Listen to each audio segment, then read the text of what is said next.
Today is March 29th, 2020, and this is episode 226 of At Percussion. I'm Carly Vigna, and with me today are co-host Ksenija Komjunovic.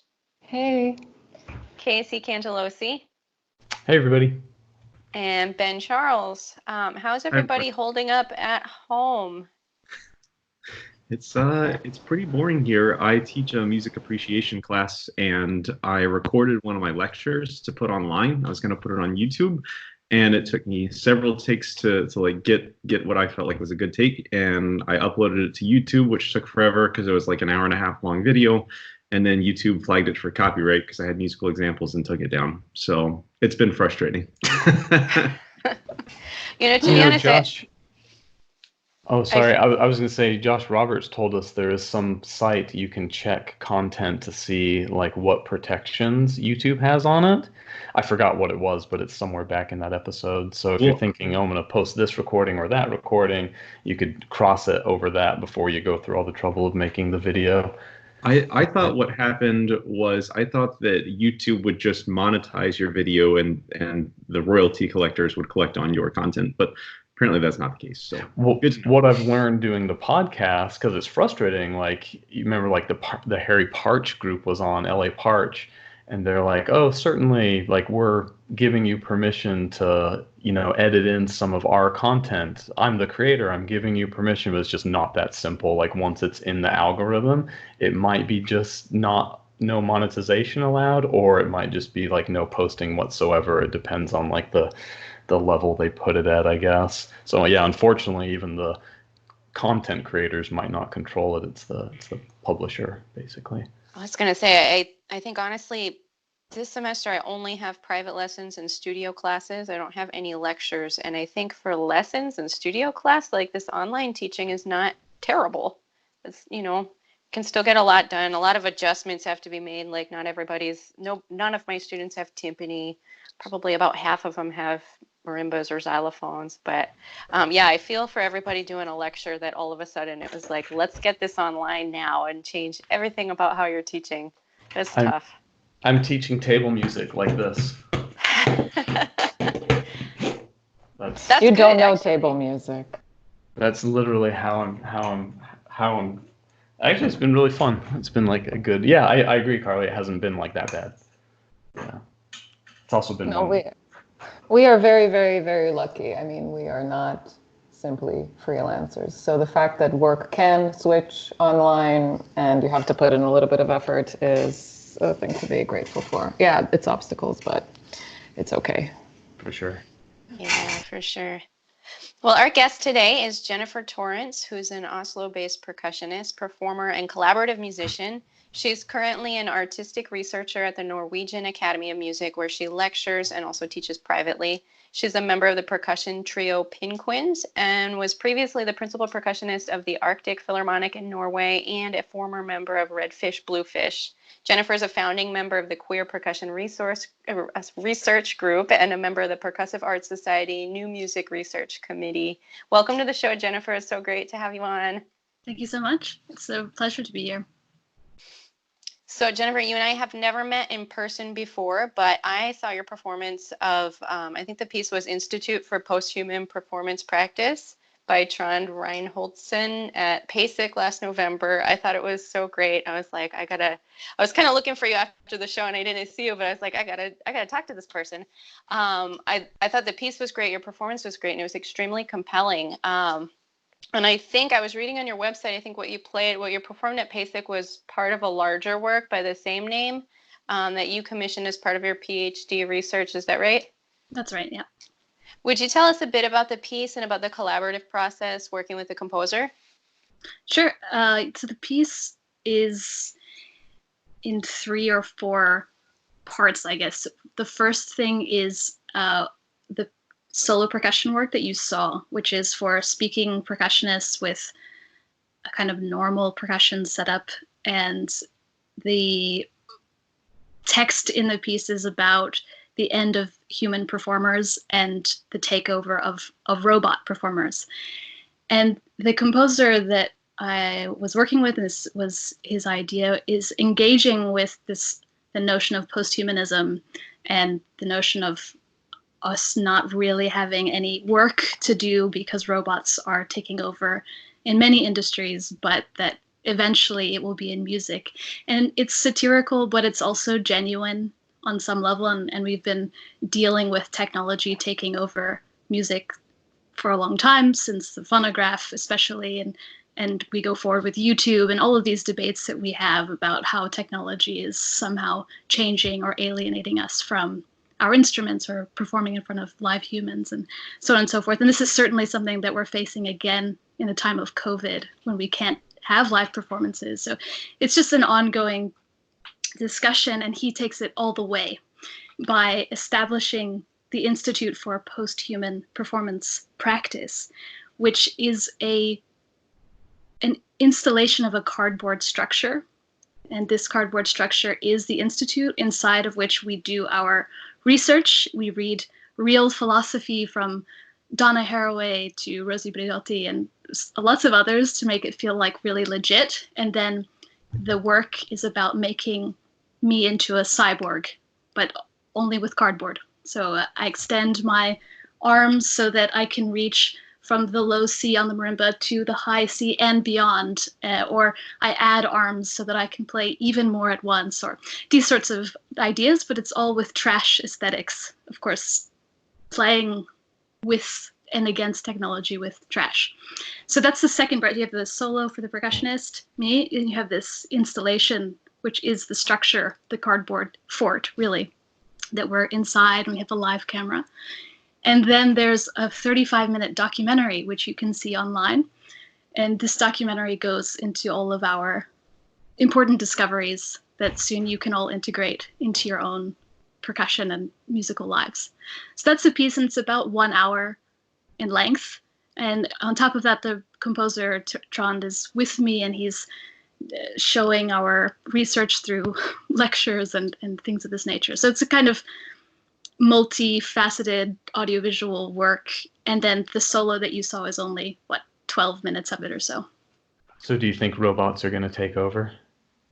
I don't really think about it in that way, but I do think that we see more and more that technology is non-human performance is a big part of what we do, whether that's playing with tape, which we've been doing for a generation, and more with sensors and video, and that being a musician today is absolutely not just playing an instrument that sits in front of you. So in some way, I think that technology will just become more and more a part of our practices, but robots as such, playing Bach, I don't go so far, of course. I like how Varese had that prediction that, we will have machines that can play composers' visions back very accurately and precisely and with good sounds. And now, of course, that's better than ever, the virtual instruments. And it can sound so real, sampling quality in virtual instruments, but yet still it doesn't seem like a Terminator 2 situation. No, that's right. Well, Jennifer, what role do you feel technology plays in your own work as a performer? I would say that my work of late has not been about technology, and in fact, my interest in this project about posthumanism was a reckoning that I have been doing with my own body as a performer, the body in performance, and it was a conceptual way of approaching that topic, but that the music that I'm really interested in and the performance that I'm really interested in doing is very physical and in space and in the space of the performance. It may involve gesture, it may involve moving in space, it may be highly physical in the sense of Xenakis, or this kind of relation with the body is what I really love. So the technology that has gotten involved in some of the work is more of a byproduct of the times we live in rather than a really distinct interest that I have as an artist. So I was going to ask, just to sort of push more into this, I want to hear more about your opinion of the integration and what separates technology from humans. There's this, I don't know if you guys have heard of Emily Howell, the virtual composer. You have, yeah. So it's a computer program created by David Cope, who, I'm sorry, I'm reading so I don't mess anything up, but a music professor at the University of California in Santa Cruz. And basically the whole story behind Emily Howell is that he created Emily when he, I think, plateaued compositionally, could not finish an opera of his. So he created a software himself, so wrote it, which he would feed his own music that would then be able to spit out music in his own style. So in some ways, all of these creative efforts and results have been his. So how come, where does David Cope stop and where does Emily Howell begin if everything that, even Emily is like his child, right? She's his technological child. So I was wondering, what do you think about something like that, Jennifer? Well, I have to say I don't have many thoughts about it in the sense that it's not something that I'm working with or against, but I can tell the story of a research project at the Norwegian Academy of Music where I work now. It's called Goodbye Intuition, and it's an improvisation project where they have designed a computer which will produce sounds with which the improvisers have to interact as you would a human improviser. And it's a really interesting project, and it brings up this idea of intelligence, artificial intelligence, how we interact with that. But then the first question, of course, is who made that computer? Because all of our technology is modeled on what we desire. So what happened, or how I understand the project, it's available online for people to explore, and it's definitely worth looking at, is that as the improvisers would play with it, they would get frustrated that it would suddenly jump to another genre, or it would suddenly be really loud, or really just things that don't make sense in terms of a musical intuition. So they would actually tweak those out of the machine, so thereby making the study rather about what are our own desires as musicians, and then we try to implant them into these technologies that we use or want to use in our practices. But I can't say more than that. You really have to check it out if it strikes an interest. Yeah, that does sound really interesting. Thank you. This whole discussion reminds me, I was talking to a friend the other day, and he has like a Google Home. And whenever he asks the Google Home to like turn off the lights or whatever, after it does whatever it says, he always says thank you. And he said that he just does that just in case, like the day the robots take over the world, that he'll be on their good side. Are you guys familiar with the New Zealand duo Flight of the Conchords?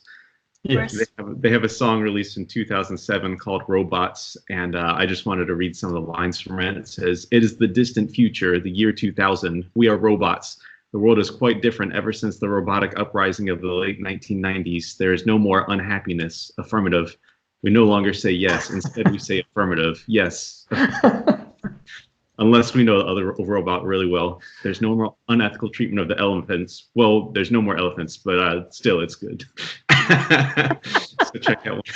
That was a sharp left for me.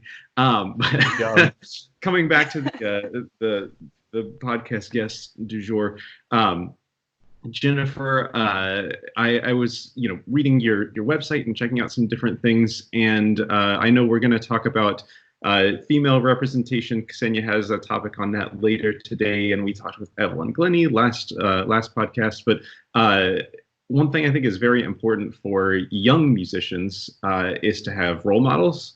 And I think that in our field, one of the biggest quote unquote role models we have missing is there are very few classical Black percussionists.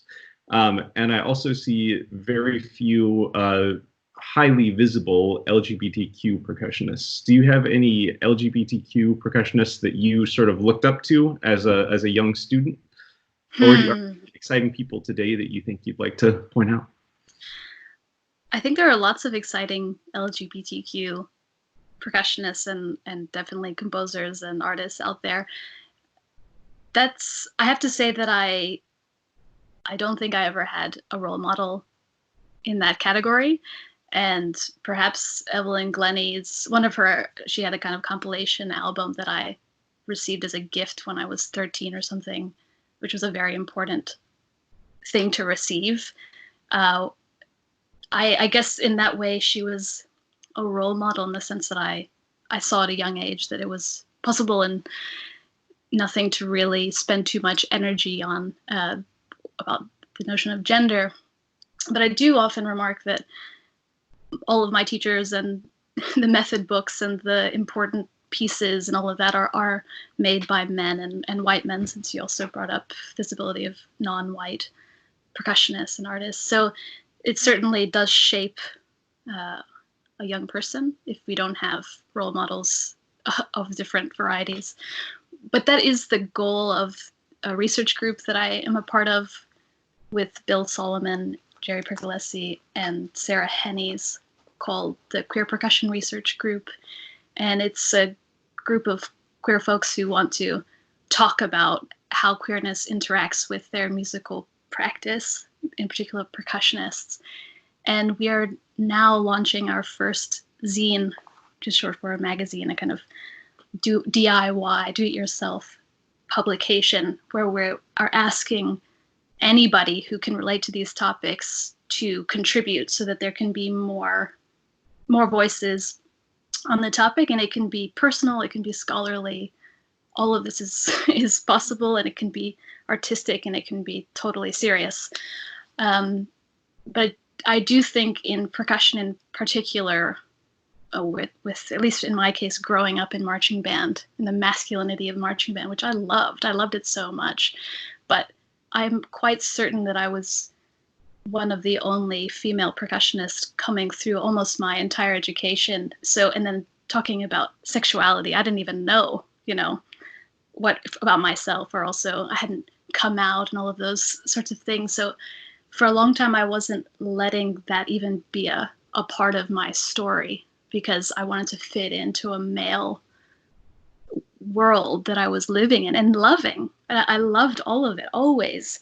So it was a kind of process of detaching from those aspects of who I am in order to thrive in a world that I already loved. So this queer research group, and also feminist thought and so forth, is a kind of reckoning with myself to reintegrate my own experience into my work. But I hope that this queer research group can provide role models like Sarah Hennies or Bill, and Carrie O'Brien. There are plenty of people out there doing important work, and I hope that it will make them more visible for young people who need that. Yeah, excellent. I wanted to mention one other thing, and we had actually previously as a guest the Spectrum Ensemble on, Jamie Esposito and Stephen Hall. But I noticed that now that everyone's doing webcast performances during this isolation period, the Spectrum Ensemble is actually promoting LGBTQ performances. So if I don't know that they've actually had anyone write in yet, but they put out a call for, if you're doing a performance, we'd like to help promote your work. So yeah, that's so good that you said them also, because we need to reach out to them directly. Thanks. Yeah, of course. Building bridges actually happening.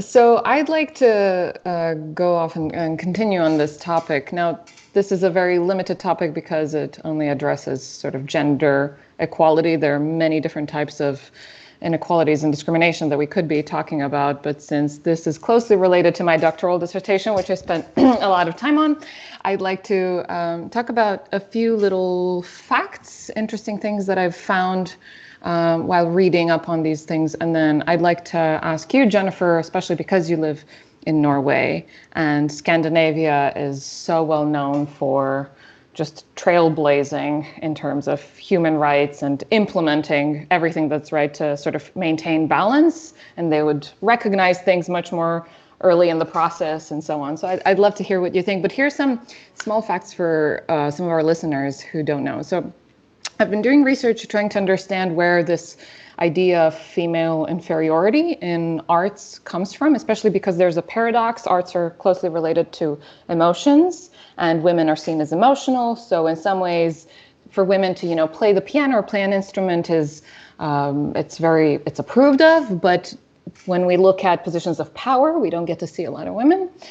So I found some etiquette manuals sort of between the colonial period and the 1850s that describe that female participation in music should be largely ornamental and confined to within the home, right? So not professional, not to make money, but to sit at home and play piano so that your family could enjoy some music. Another interesting fact that I found, cello method books from like late 19th century, early 20th, showed that women should be side saddling while playing because it was seen as indecent for women to open up to part their knees, right? Which made it really difficult to play the instrument. And then I found a really interesting quote by Schopenhauer. So again, just to sort of reiterate the fact that there were many brilliant people who spoke their mind on female participation in music, who were not necessarily musicians at all, and they were highly influential, and this is what they said. So Schopenhauer said on his essay on women, neither for music nor poetry nor the plastic arts do they possess any real feeling or receptivity, nor can one expect anything else from women if one considers that the most eminent heads of the entire sex have proved incapable of a truly great, genuine, and original achievement in art, or indeed creating anything at all of lasting value. The reason being precisely that they lack all of objectivity of mind. Women, taken as a whole, are and remain thorough and incurable Philistines. And there were many others. For example, in 1952, so this is later on, Raymond Page, who was the music director of City Music Hall Orchestra, he said, instruments requiring physical force are a dubious choice for women, partly because women lack the strength for them, partly because the spectacle of a girl engaging in such a physical exertions is not attractive. But then we move on. 50 years later, we have Yuri Temirkanov saying that in his view, women cannot conduct. And he said this is like early 2000s, I think. I don't know if it's God's will or nature's that women give birth and that men do not. That's something no one takes offense at. But if you say that a woman can't conduct, then everyone is offended. As Marx said in response to the question, what's your favorite virtue in a woman? Weakness. And this is correct. The important thing is, a woman should be beautiful, likable, attractive. Musicians will look at her and be distracted from the music. And this is not, I mean, there's Vasily Petrenko, who was in Oslo, who said, a cute girl on podium means that musicians will think about other things, and so on. So there was a wonderful study done by Megan Abe in 2010 about female participation, so what goes on in sort of the world of percussion. And what she's found is that in her informal inquiry in 2010, there were 176 percussion and timpani chairs. This is major symphony orchestras. Only 9 positions were occupied by women. She also found that women occupied only 105 out of 1,691 percussion professor positions, 28 of which only were like assistant professor, associate professor, or full professor. Everyone else was adjunct. Which is interesting because when we look at studios, there's 70%, 17 are female, and then we drop down to 5. And I've furthered this in my study. I don't want to bother you with too many details, but I've sort of like gone through, okay, how did we get the seed planted of the fact that, you know, we don't quite, we're not where we're supposed to be. If we are 50% male and female represented in the world just by population, how come we are so disbalanced? And so, I mean, this is open for everyone. I'd love to know what you think and what you've noticed about this topic and how you address it. But especially for you, Jennifer, how do you see Scandinavia tackling this better than the rest of the world? If I could interject, maybe give Jennifer a second to think here. Let's see here. I pulled it up. Let me find this. Have you guys seen the Esa-Pekka Salonen 10 tips for becoming a conductor? No. It's a great. I think you could just say musician more than conductor, even because a lot of this isn't conductor exclusive. But his 10th tip I like is be a boy or a girl. The gender of a conductor is of no importance anymore. The musical world is perfectly open and willing to embrace female conductors. There is no reason for girls not to go into conducting. The business is ready, and I know from experience there are no reasons why female conductors can't be just as good at, if not better than, male ones. We are ready. So there's some hope but I agree that it is an issue currently still. Jennifer, any thoughts, any advice for the rest of us? Advice, I think it's difficult with advice. I think we're all trying to make new models, and many of us are very aware of the issue and are looking for magic bullets in every possible way. And I don't know if it's like that. I think it's a multi-part process. But what I can say is what I observe in Norway, and it's a very special place in the fact that it's a small country. It's 5 million people, and it has a huge amount of arts funding. They have a huge amount of, they have a very long tradition of corpse music, kind of marching band, but really for parades. They have a choir tradition, so much so that a huge proportion of the parliament, the politicians that make the parliament, are still amateur musicians. So it's just like there's something that, as an American, it feels incredible to observe. Like, is that even possible that this could be like this? But that, I think, does make it a slightly different equation when it comes to gender and a skill like art, such as percussion.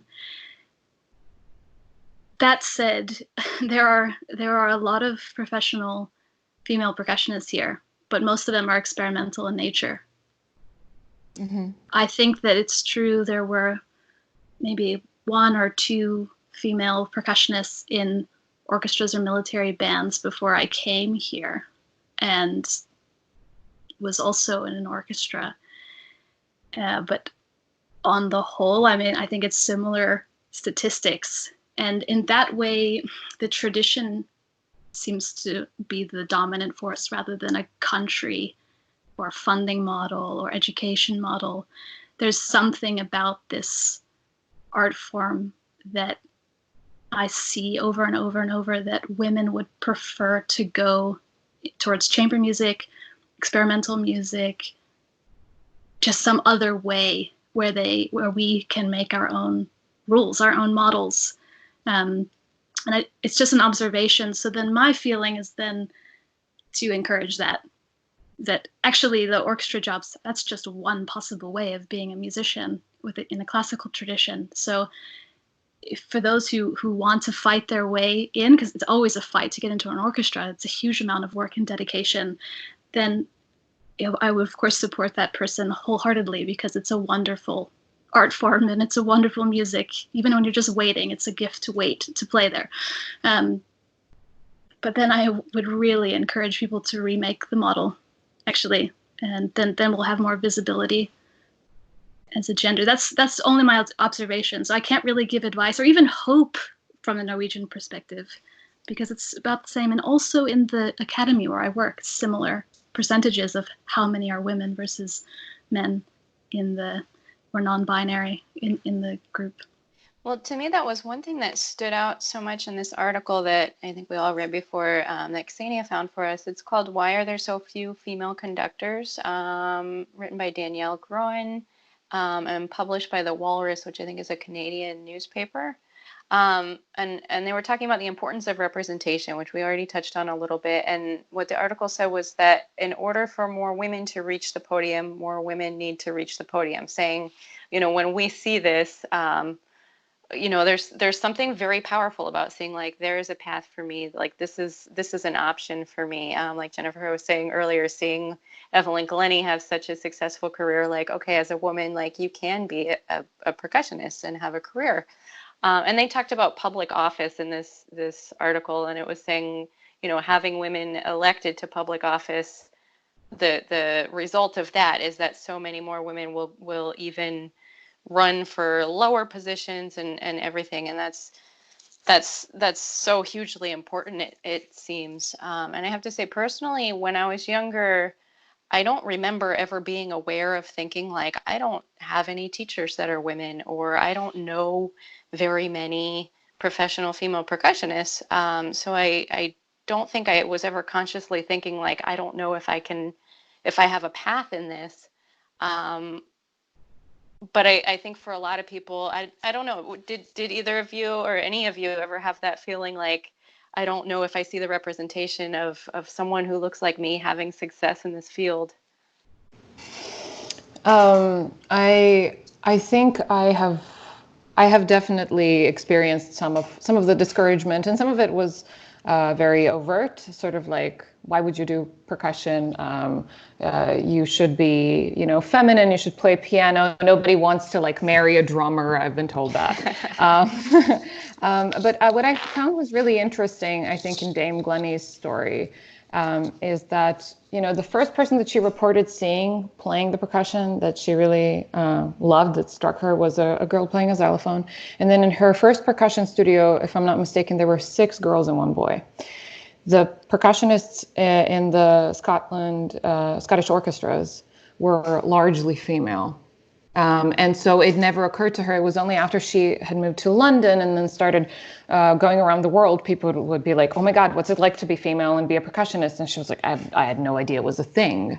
So, I mean, not to, of course, diminish any of her own efforts and input. Obviously, she's spectacular. But I wonder if, altering any of these details of her life would have altered her life's course had she grown up in an environment that was largely different. I think that on the topic of representation, like Carly said, that like when you're growing up, you don't necessarily realize, like, wait a second, none of my teachers or role models are like me. But for me, when I found out that Gary Burton was gay, and also Gary Burton has the same birthday as me, I was like, that's amazing. And so, yeah, I mean, I'm by far definitely not a jazz vibraphonist at all, and I don't play Burton grip. But just to see like a keyboard percussion all-star that had made it like that, I was like, oh, like, yeah, that's the thing. Okay, cool. It's been done. It's confirmed. I think it's a psychological thing. It's not only about seeing, someone who is female, male, or non-binary or whatever. It's just about, it's the same as, representation on television and the media. We are truly so very influenced by the narratives that we are fed. And even though we know, Hollywood is not real life, we can't help but be shaped by the stories that it tells us. And so just seeing someone who you can relate to, even symbolically, like, oh, that person shares my birthday and they've done something important in life. Therefore, all of a sudden you feel this like surge of potential in you. Like, okay, I guess people born on this day could, I think it's something that's sort of, it's almost instinctive. It's an instinctive reaction. It's not very cerebral. We're young, but I think it helps us, and we can learn a lot about how lack of representation influences people by talking to those who, can report like, oh, it wasn't until I was like 35 that I saw someone who looks like me on television, and that really impacts people and how they feel about their own ambition. Ben just wrote something really funny in the comments that I really appreciate, but it does remind me, like, man, I have only ever gotten, all I have learned from bringing this type of thing up on the podcast numerous times, or going to things at PASIC, is that people do not want to hear what I have to say about it, but I'm going to say anyway with great risk, even though I think I'm on the right side. Let's see. So, oh, well, that Schopenhauer quote you were reading, like, I think most people, I mean, it's of course worth reading. I'm not saying it's not worth reading, but man, like when I hear that, it kind of sounds like when you read about someone explaining alchemy. It's just like, well, yeah, we know that's not true anymore. Like, we just know that's factually not true. Or you read someone's thoughts on bloodletting or leeching, or how they poured weird stuff in Beethoven's ears to try to help his tinnitus, and it just sounds ancient. It's just like, oh, good, yep, we know that's that type of talk is absolute nonsense, and I don't even think it's still a debate anymore. I hope, again, not to say there's not more work to do, but it's nice to know that, man, that's just, I don't think anybody takes that type of talk seriously anymore. Let's see, but since Scandinavia came out, something I was going to say, that in just poking around after reading what Ksenija shared, something Scandinavian countries seem to do really right is they give paternity leave. So if you get into the whole, wage gap, which I think is a really confusing term, it should probably just be like income gap, and anyway, I think people make these really confusing 80 cents on the dollar, which is really a really confusing way to explain it. But if you get into that stuff, the place the promotions and pay increases start to level off is around age 30, 32, between 30 and 35 for women, but it also does that for men too. And giving men more paternity leave is a way to incentivize men to, of course, stay at home more and help, but also to incentivize employers to not look at women as the employees that will have to leave the workforce. It's both men and women who will have to leave the workforce if they both have the same opportunities to be home. So anyway, it's just, I mean, there's so much in this conversation, but that was something that it seems like Scandinavian countries are doing more. So like the way to attack the problem is not get women into the workforce more, it's get men into the home more. Anyway, that's all. I just had one other like quick note to add to the conversation. One of like the funniest sort of things I've heard sort of tangential to this is like, have you heard of like right-wing fundamentalists are offended by Bert and Ernie on Sesame Street?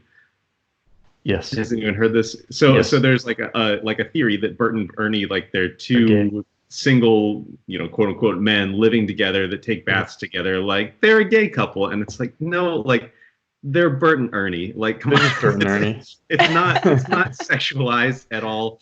And I think like a lot of the time with children, like, and I do think like, gender roles are not gender roles, role models are like important to have and all that sort of thing. But at the end of the day, like, I don't think that anyone here ever grew up wanting to be a female percussionist, or like I don't not that they didn't want to be female and percussionist, but like, and I think we touched on this actually, I think just personally after we talked to Evelyn Glennie last week, we had a little conversation. It's like, yeah, she's not a female percussionist. She's a percussionist that is also female. Or there's no such thing as like, and Gary Burt talks about, I'm not a gay vibraphone player. I'm a vibraphone player that happens to be gay, or a gay guy that happens to play vibraphone. So yeah, I don't know. It's like a weird discussion that I do think the role models are important, but at the end of the day, it's like, just be a percussionist. Like, percussionist is not a gendered item. So I don't know, my 2 cents. Yeah.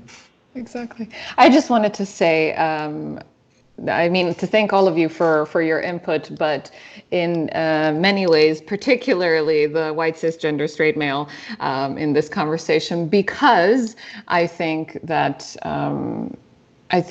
this resistance to hearing the voice of white straight males has come simply from the urge to be heard because people felt silenced. But I think it's such a bad thing for the conversation and for bringing any solutions to the problem. And obviously, gender inequality is not just, as you brought it up very well, Casey.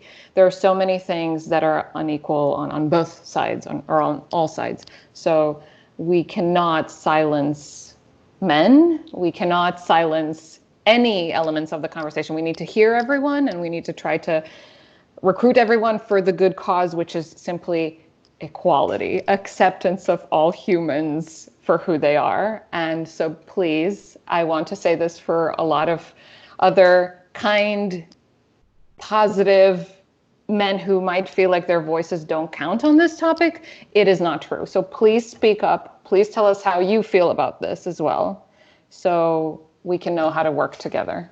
Okay? So please don't, Ben's joke was really funny, I thought, but it's not. I have literally just been explaining, no, thanks so much for saying that, but I have literally just been explaining something, like something way simple, like how to delete an app on your phone. Oh, I know how to do that. What you do is this, this, this, and this. And I've been told, oh, you're mansplaining. Like, what? Yeah, I was explaining something, and I'm a man, but I wasn't saying like, hey, look, toots, this is how you do this, sweetie. Like, it was just explaining, and like, it's like, here, oh, thanks for mansplaining that to me. Like, what? You asked, Anyway, it's I'm sorry for that. Very bizarre.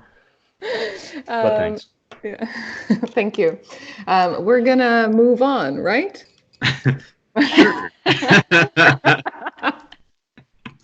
So in the vein of, like we said, there's no female percussionist. It's just a percussionist that happens to be a female. Let's move on to a different topic. So Jennifer, I was looking at your website, and I watched some of your performance videos, and the one that I just could not get over, I had to watch this like 10 times, was you have a video called Worst Behavior Episode 2. Can tell us about that? So I don't even want to explain it. Just if you're watching the podcast, just pause it, take a second and search for this, and then come back and listen to Jennifer explain what that was.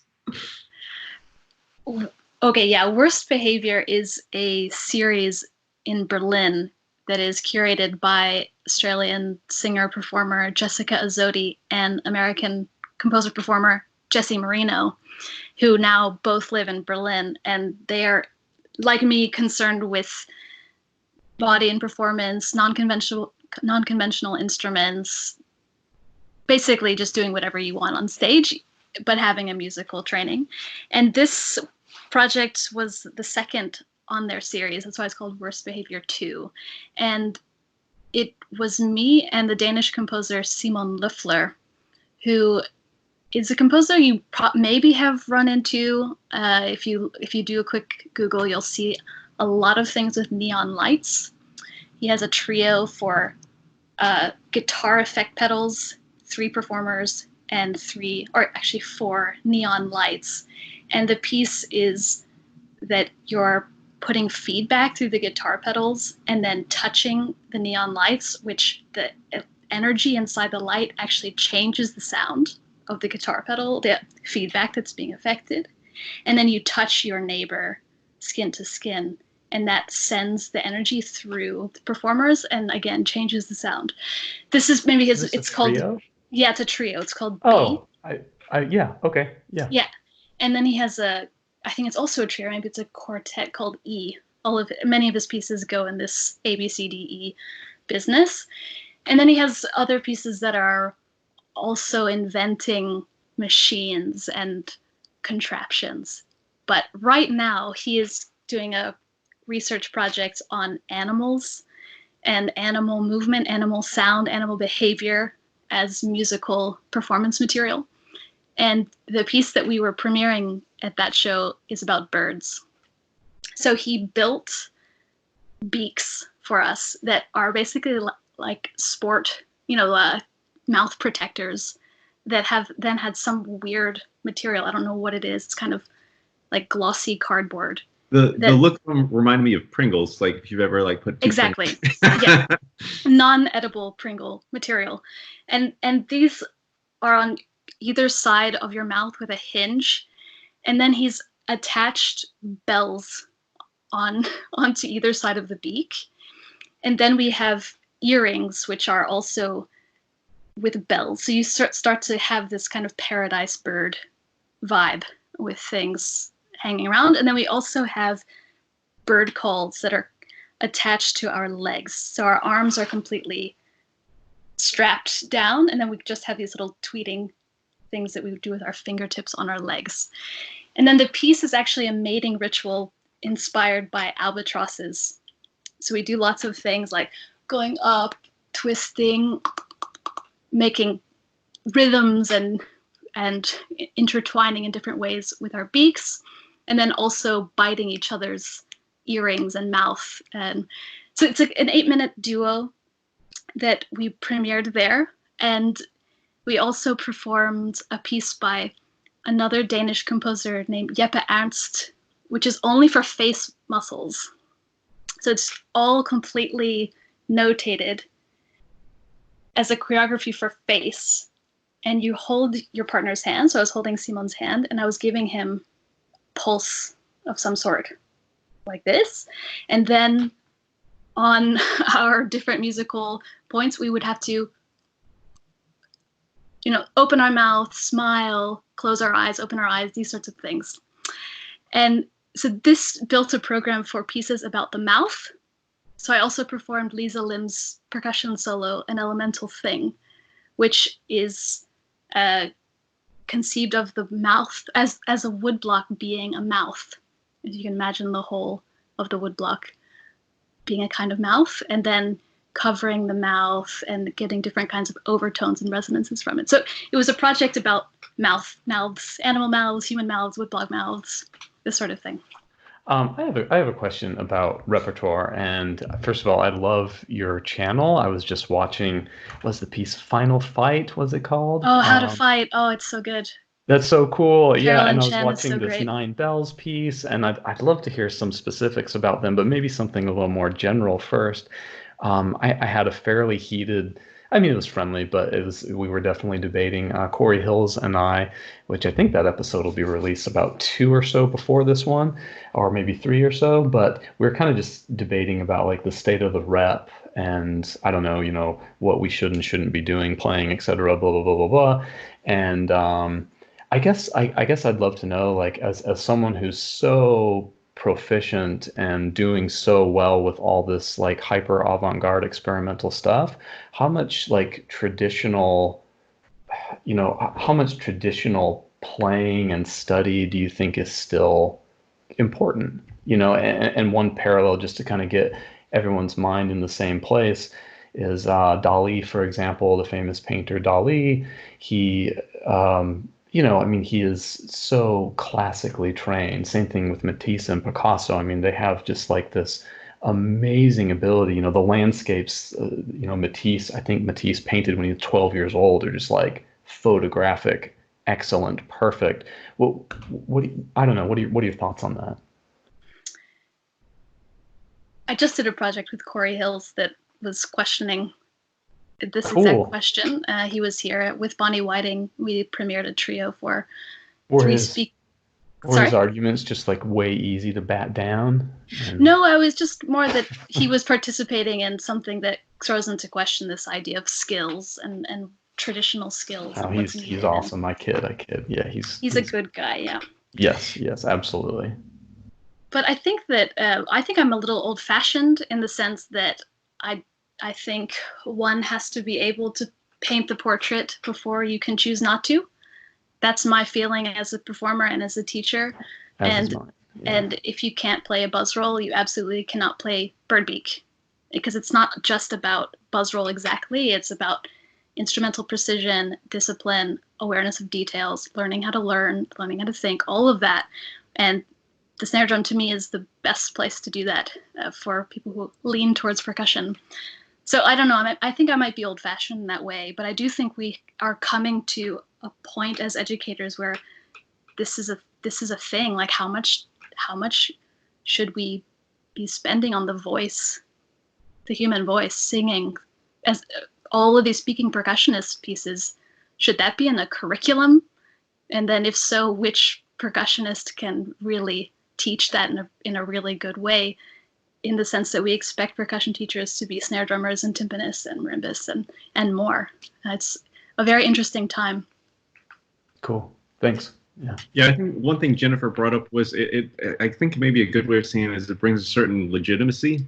Like if you can play snare drum, you can play marimba, and then you also do avant-garde performance. People can't say, "Oh, well, you're just doing that because you can't." Well, no, I can actually.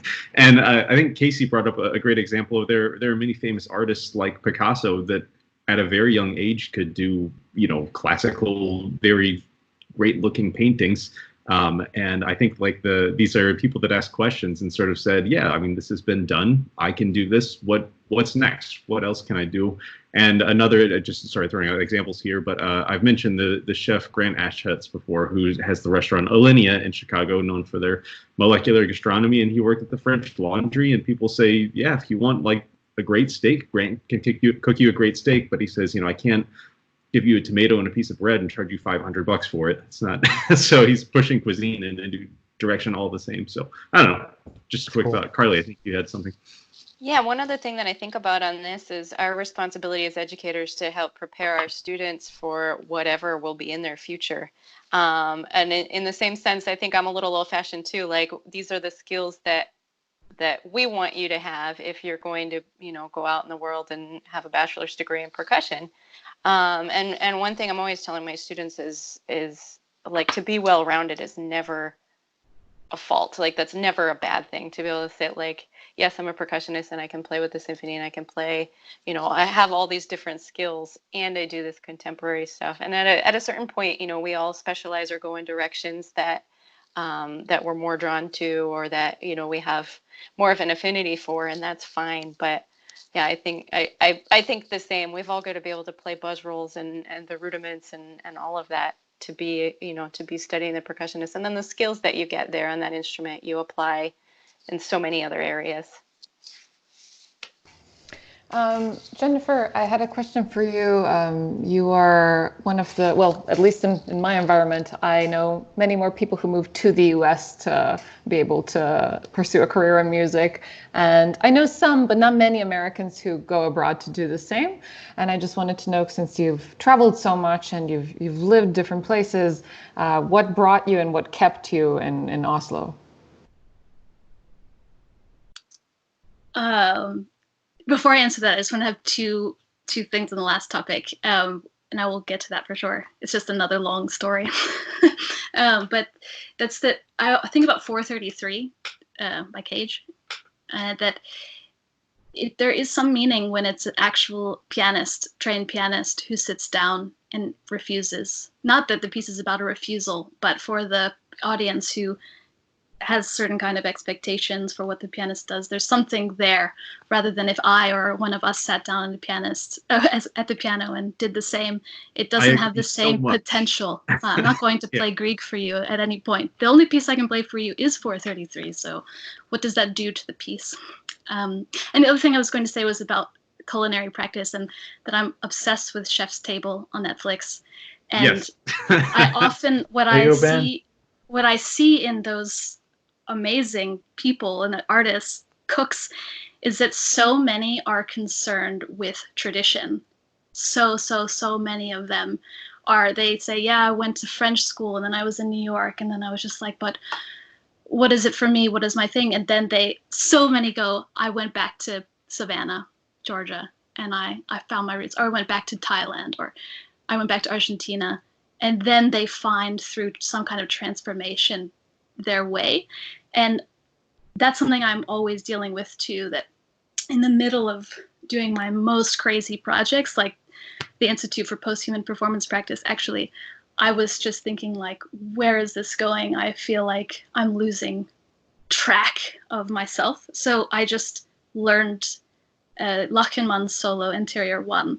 And then I relearned Zyklus and made a new version of The King of Denmark at the same time, because I needed to just go to those very first canonical works and play snare drum and cymbals and touch tempo blocks and things to kind of root myself again in order to do this kind of wild and crazy robot piece.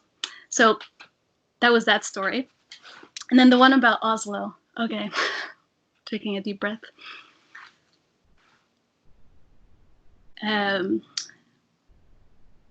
After college, I got a Fulbright.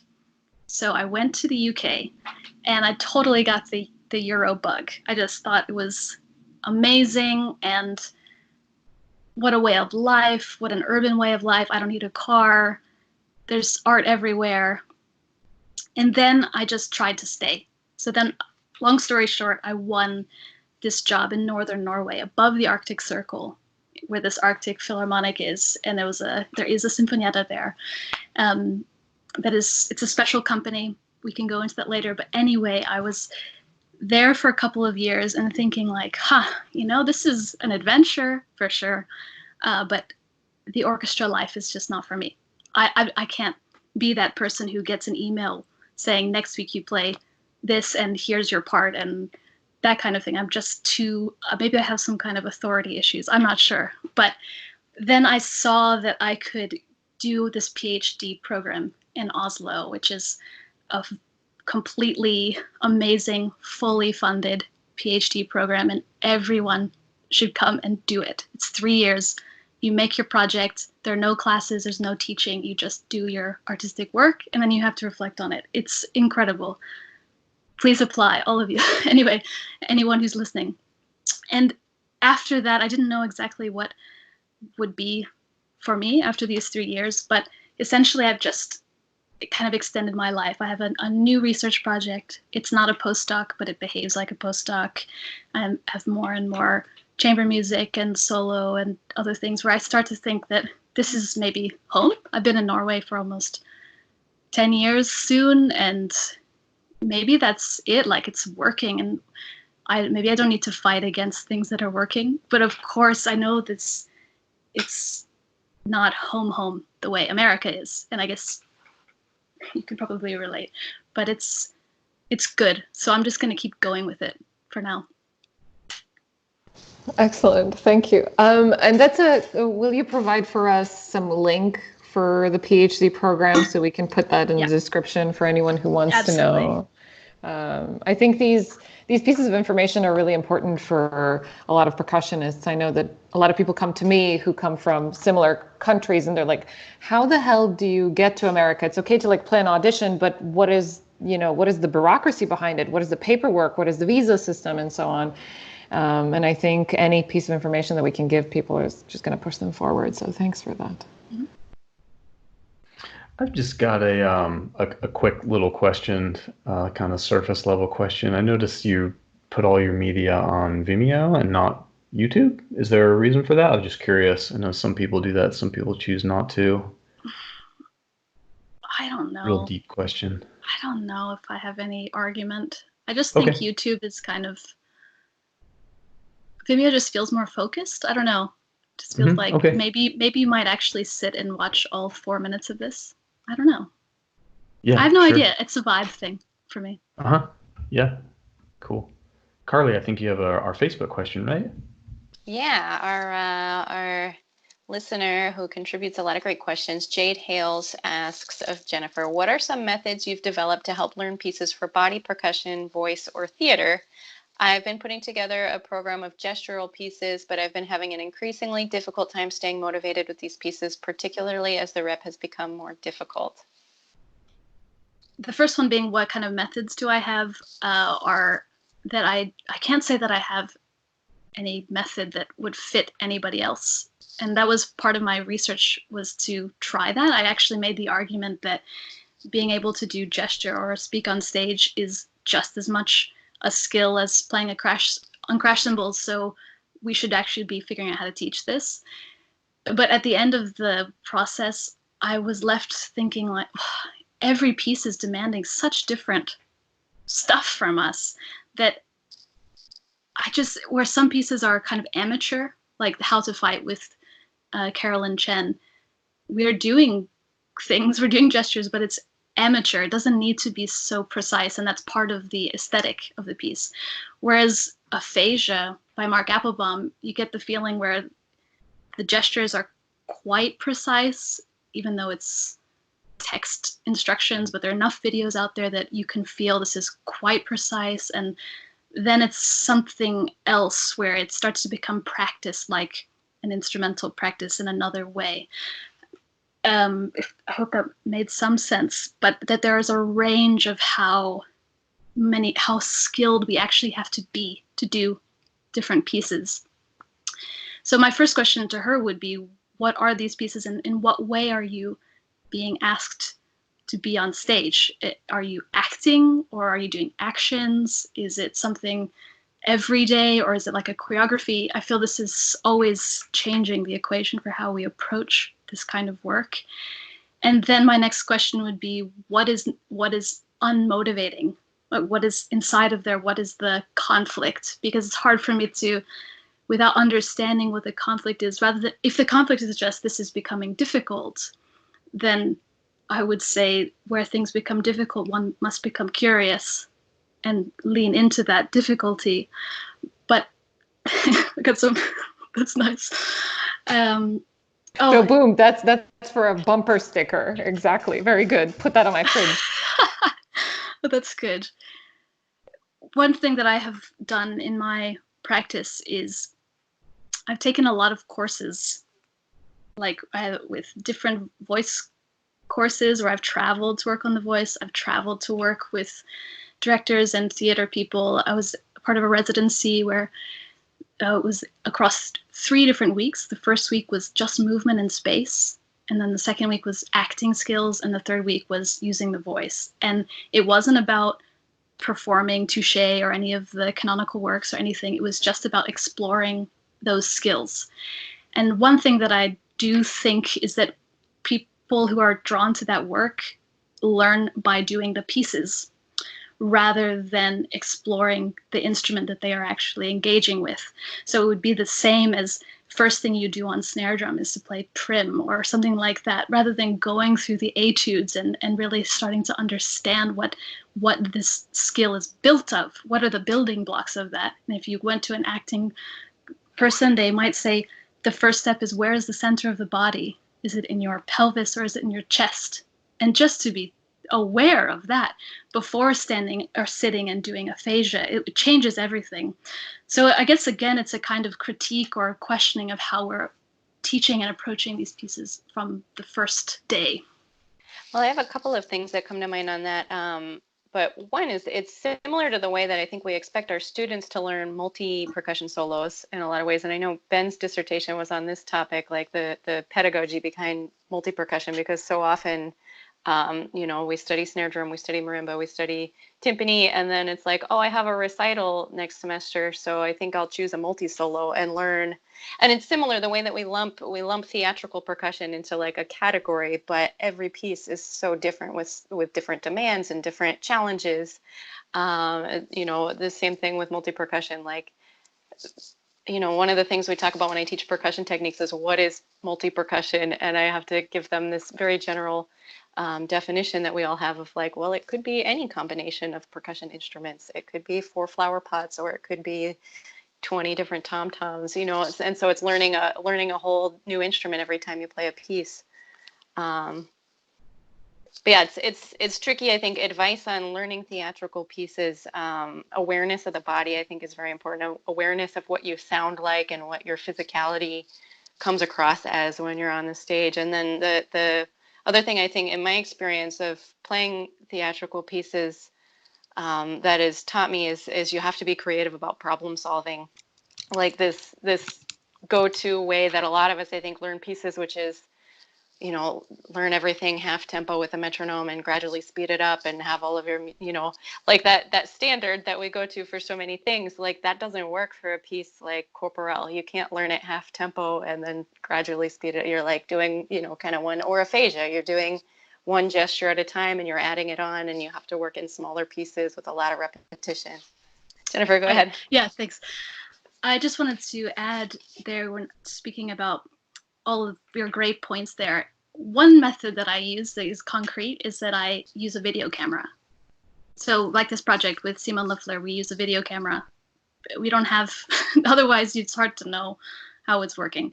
The second thing is that sometimes the gesture pieces can feel really simple, like, okay, I did this, what else? And one way of approaching that, if the difficulty has to do with boredom also, is to go into details. The same way we go into details with sound, like, what if I use a different cymbal, or what if I use a different mallet?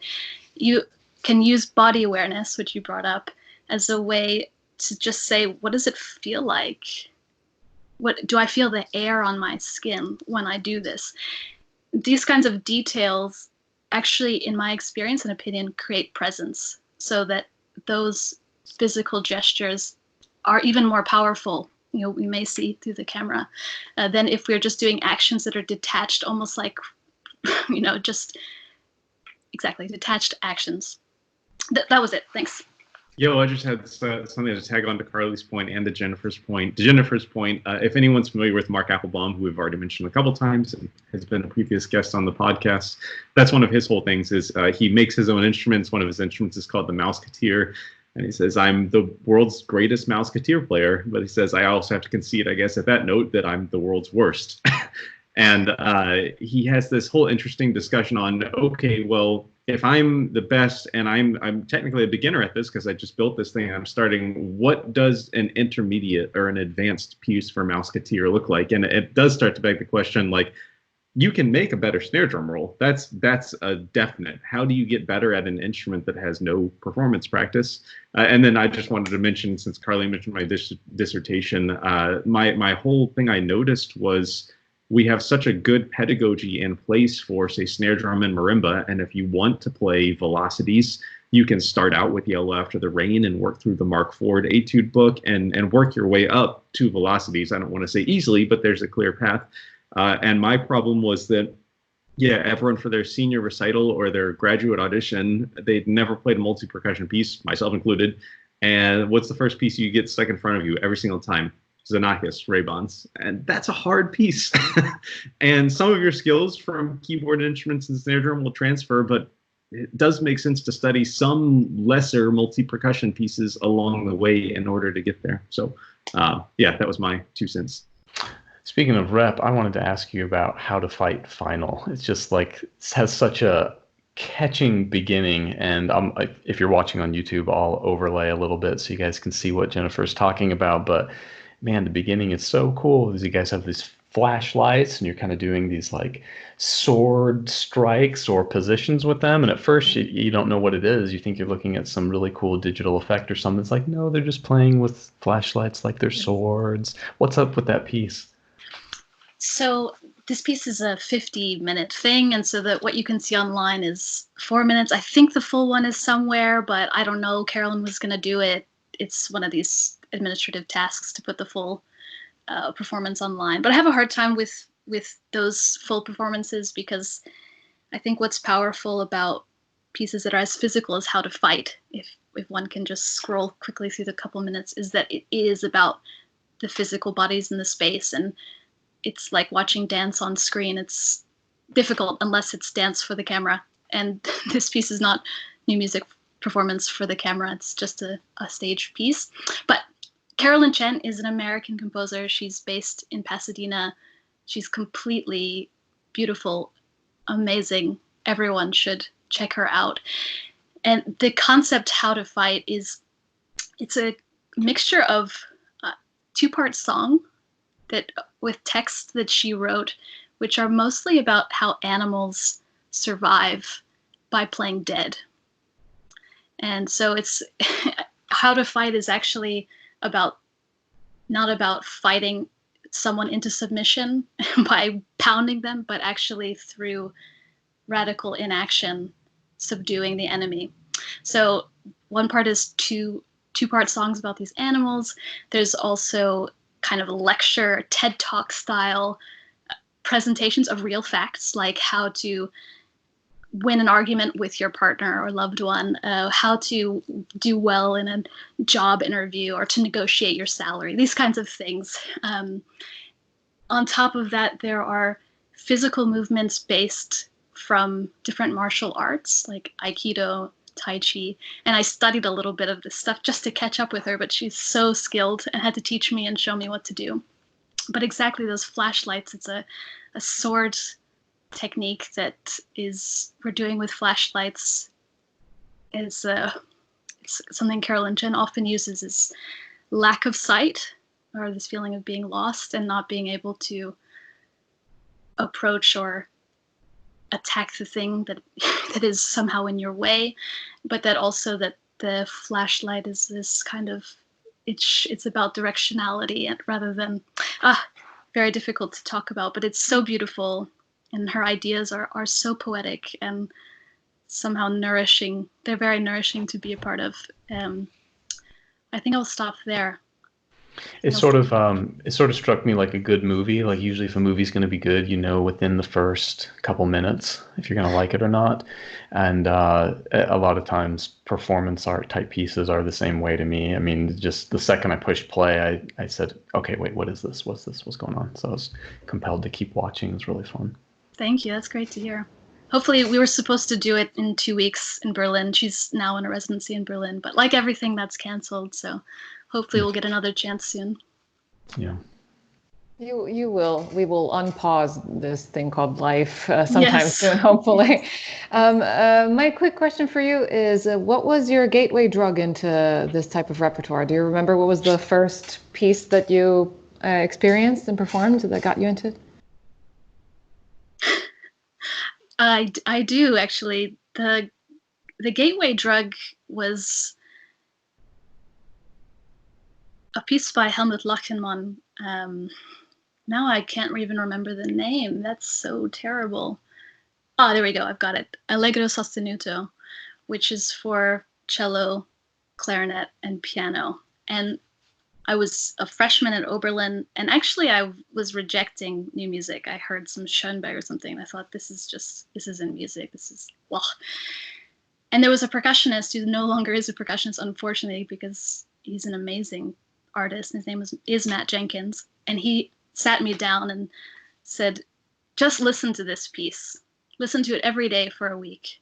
And he showed me how Lachenmann's able to make gesture transform from pitches to air sounds to key clicks, and how all of this material is musical material, even if it's not what I understood at that age as music, where I wanted rhythms and pitches. And he basically expanded my mind. So that was the most important thing that happened. But then probably the breakout piece was playing Rofalin's trio version of another piece I need help remembering, Stonewave. And actually Stonewave it's a really cool piece, and Krumada came to Oberlin and coached us, and it was one of these life-changing experiences. And it's just a small story that Leif Carlson, who no longer is in the group, or I think the group is disbanded now anyway, he said I should move to Scandinavia. That was a place for me, and that would have been years before that would have ever happened. So it's very weird. Very prophetic. Cool. Yes. Speaking of gateway drug pieces, and for our listeners, what we mean by that is like that first thing that leads you down a path that leads deeper. Do you have any, like, if you ever have students or young people that are just like, I don't get new music, it's so weird, why are you guys fighting on stage with brooms and a toilet brush and waving flashlights around, and why is Penderecki, who we have to talk about a little bit today, but why is it so dissonant and harsh? Do you have any like go-to gateway pieces that you say like, okay, you might not be digging Penderecki Caprice right now, but why don't you listen to this first? I have to say I'm lucky. I haven't had that interaction in a long time. Not since I was teaching in grad school, but It's always Xenakis. It's Metastasis for non-percussionists, because there's that graphic version online where you can really see these huge structures, and it's incredible. It's only 5 or 6 minutes, and it's amazing. And then if it's a percussion, still it's probably Xenakis, because Safa in particular, because he's using unconventional scores with conventionally bombastic grooviness, so it can somehow bridge a few gaps there. And I also genuinely love both of those pieces, so it's genuine for me also. Cool. Yeah, also Jacob TV. I mean, obviously Jacob TV is sort of like halfway new music, halfway pop in a weird way, but yeah, I mean, you can't listen to Grab It and not enjoy it, I think. Unless you're lame, which they're out there. Steve Reich also, like Electric Counterpoint, is technically new music, but it doesn't sound like new music. But I just had a quick story to share. Jennifer mentioned you had a friend that told you listen to this piece every day this week. And I think a lot of it is some of this stuff, it's just so sort of sharp and biting in your face that the first time you hear it, it's off-putting, and you have to kind of become accustomed to it. And the trumpet professor at University of Miami, his name is Craig Morris. Craig had a great story. He was performing a piece, and it was some a serialist composer. I wish I could tell you who it was, but he said that he performed in Europe, and audiences walked out on him. And so he went back to perform, and he sat down at the piano and pulled out a pistol and put it down on the piano. And he said, this time you're going to listen to the whole goddamn thing, and then played so yeah, I think that, give it a chance sometimes. Maybe, like if you don't like broccoli, try broccoli again tomorrow. And if you don't like broccoli tomorrow, try it again the next day. So. And if you don't like broccoli, there might be some dude out there that will shoot you. Yeah, there's that too. Evidently. Broccoli. Oh my God. Well, Casey, It's what fine, happened Ksenija. Relax. It's all okay. what happened on April Since you live in 23rd? Texas. Oh yeah, just a few quick history items, real easy. No book reports to give or anything. Some fun birthdays, really. Prokofiev was born today on release date, and so was William Shakespeare, and so was pianist Olga Kurin. So Prokofiev, 1891, Olga Kurin, 1975. Oh, it's rude to say their birth date, but hey, it's on the internet. So, and of course Shakespeare, 1564. So they all share the same birthday, and that's April 23rd when we're releasing this episode. And another fun thing, in 1976, the Ramones, one of my favorite bands, released their first album. So in a way, the Ramones were born today also. That's it. I wonder if any of those people ever had a moment like when Ben realized his birthday was the same as Gary Burton's. Right. Like if you believe in incarnation, like Olga Kurin could be the Prokofiev, and Right. Prokofiev could be Shakespeare. Or the Ramones could be Shakespeare, which I think is the most likely. Definitely. I see a lot of parallels. Does anyone have a favorite Ramones song they want to throw down? I know the one that was in Stranger Things. No, you don't. You're alone on this one, Kangelos. I'm alone again. And I need that. what I need is your that. favorite song? If Brian Nosny and Bill Shaltis were here, I wouldn't be off on my own.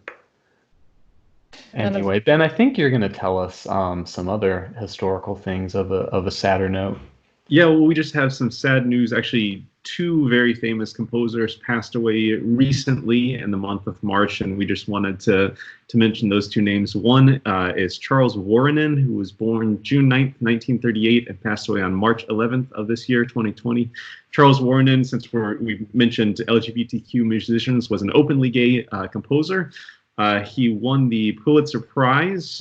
He performed as a pianist and conductor. He composed more than 270 works, including an opera, Brokeback Mountain, which was based on the short story that also inspired the movie, which came first. So there you go. His Pulitzer was for his piece Times Encomium, which was his only purely electronic piece. He taught at both Columbia University and the Manhattan School of Music. Some of his percussion works that might be of interest to our audience are his 1966 work, Janissary Music, which is a very large multi-percussion solo that includes marimba and vibraphone, is in pretty much every percussion literature course you could ever take. His 1976 work, Percussion Symphony, which Carly and I actually got to perform at the New World Symphony Center. I think we were Gong Player 1 and Gong Player 2. I think Carly was the higher chair on that one. He recently wrote in 2019, just last year, his second Percussion Symphony. And he has several other works I'm not mentioning today, but one of the other ones I wanted to mention was his Marimba Variations from 2009, which was one of these consortium commissions. And I believe Peyton McDonald gave the premiere of it. I was at that PASIC performance. So there you go. That is Charles Wuorinen. The other composer is Krzysztof Penderecki, who was born November 23rd, 1933, and passed away. He passed away March 29th of this year, 2020. Our previous podcast guest was Zach Browning, and Penderecki was Zach Browning's teacher, actually at Florida State University. And Zach said that at a certain point of his life, every piece he wrote just sounded like a Penderecki sound mass piece. He doesn't have any specifically percussion works that I could find, but his most famous work is his Threnody to the Victims of Hiroshima, which is in like every music history class ever. Interestingly, the piece was composed originally with the title of 8 minutes 37 seconds, 8:37. It was not composed with Hiroshima in mind at all. And then later, when he heard the piece, he sort of associated with Hiroshima and the terrible things that happened in that bombing. And so he dedicated it to the victims of that tragedy. But he said it's ironic because people hear the piece and say, "Oh, I can hear the sounds you were hearing in your head with the missiles coming down," and it really wasn't the case. His music appears in the movies The Exorcist, The Shining, and the TV show Twin Peaks, all very famous television programs and movies. And then just an interesting little fact I found, in 1959, there was what was called the second competition for young Polish composers in Warsaw. It was organized by the Composers Union. Penderecki submitted 3 works anonymously, and those 3 works were all awarded the top tier first, second, third prizes. So that, I think, really speaks volumes to how promising of a young composer he was, that 3 of his works submitted anonymously could all be awarded first, second, and third prize in that. So there you go. That's our 2 composers to mention for today. Ugh, thanks, Ben. It's a bummer. Hey, have anyone played Spin-Off, Wuorinen's Spin-Off? I've mentioned this piece on the podcast before, but man, that is a cool piece. It's way too hard, but oh man, it's cool. Bass, violin, and 3 congas. Yeah, so if you ever want a small chamber work, Wuorinen, I mean, you gotta, sort of like the Bartók Sonata, you gotta have the other 2 musicians up for it, really, because the bass player has like 4-foot jumps that are really fast. Okay, the way you said that, I was thinking bass, violin, like same. I was like, I haven't seen that. Violin, comma, and 3 congas. Got it. Oh yeah, thank you. I didn't realize I said it. Yeah, bass, violin. Would that be a cello? With that. Well, hey, I'm just relieved that you found a way to work the Bartók Sonata into this episode. For Ben. Yeah. You're welcome. It's important. Well, I have to say thank you so much, Jennifer, and thank you to you all. In regular, normal, busy times, I love and appreciate so much our weekly podcast Skype meetings because it's just great. We learn so much. Like, we all talk about this. It's like it's so great for us personally, and hopefully for listeners as well. But especially in these times, like, I value it even more. It's wonderful to hear so much about Jennifer's work, and great discussion as always. So thank you all. I do also want to say so many of Jennifer's cool works are online on our website, jennifertorrence.com. You should check them out, especially if you have some extra time to check out videos this week. But it's very cool things. And with all these theatrical pieces, especially with so much movement as we're talking about, it's one thing to talk about it and another thing to see it and experience it, at least on the computer, if not live. But Jennifer, thank you so much for joining us. It's been great speaking with you. Thank you so much for having me. It was lots of fun. Really. Right. It would have been fun even without the COVID isolation. Really. Right. You're doing great work. Right. Congratulations on the ultimate long podcast life. Thanks. Thank you. Thanks for being on. Thank you all. We'll see you next time. Bye, y'all. Bye.